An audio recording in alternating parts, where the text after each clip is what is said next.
The Glacier Gambit, race to control the Himalayas water Lifeline July 15, 2027, 6 o'clock a.m., Upper Himalayas, shared river delta. For 3 consecutive years, the monsoon season had failed, and glacier melt had accelerated far beyond predictions. The result, the most severe water crisis in decades across 3 densely populated South Asian nations. The primary focus of the conflict was the Mangla Dam, a massive infrastructure project controlling the flow of the vital cross-border river. The nation upstream, facing mass internal displacement and famine among its 100 million people, determined that the only solution was to seize control of the dam's outflow valves to divert the scarce water toward its own agricultural heartland. The operation was codenamed Glacier Gambit. Phase 1, the swarm assault 6:30 am, Mangla Dam complex. The attack was launched not by ground troops, but by a fleet of 150 custom-built, high-altitude surveillance and payload drones, the Mosquito Swarm.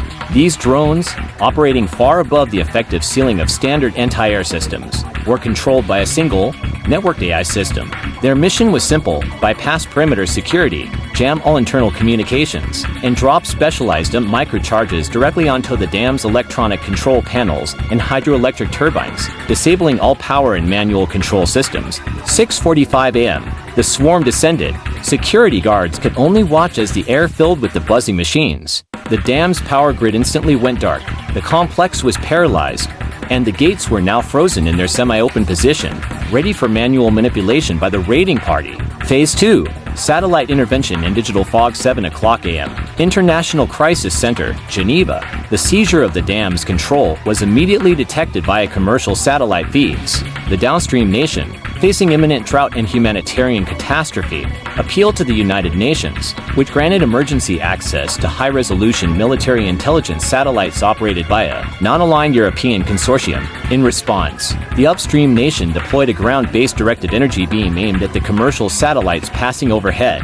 This created a highly localized digital fog, a temporary, targeted blinding of the satellite's imaging sensors over the dam complex. For the next crucial hour, the world was blind to the ground operation. Phase 3, the human machine breach 8 o'clock a.m. Mangla Dam Control Room. A small, elite unit of engineers, disguised as civilian workers, breached the disabled complex. They carried portable override terminals and satellite uplinks. Their task: use the AI-generated access codes to manually close the primary outflow gates and seize complete control of the river's flow. As they worked to override the EMP damage, they were countered not by local forces, but by autonomous, armored security robots. The downstream nation's last line of defense, operating on backup battery where the battle for the dam descended into a tense, close-quarters combat between humans and machines in the darkness of the control tunnels. Phase 4, the climate refugee exodus 9:30 a.m. Downstream riverbank. Even as the battle raged in the control room, the consequences were already visible. Millions of displaced farmers and climate refugees, desperate for water, began a frantic mass exodus from the drying agricultural regions, moving toward the less affected urban centers. The geopolitical water crisis had rapidly devolved into a humanitarian mega-crisis, straining aid networks and threatening complete societal collapse in the downstream nation. Resolution in the new water order 10 o'clock a.m. The upstream nation's engineers successfully closed the primary outflow gates, securing control of the water for the next 6 months. The price for this victory was massive: a global condemnation, a broken treaty, and the creation of the largest climate refugee crisis in modern history.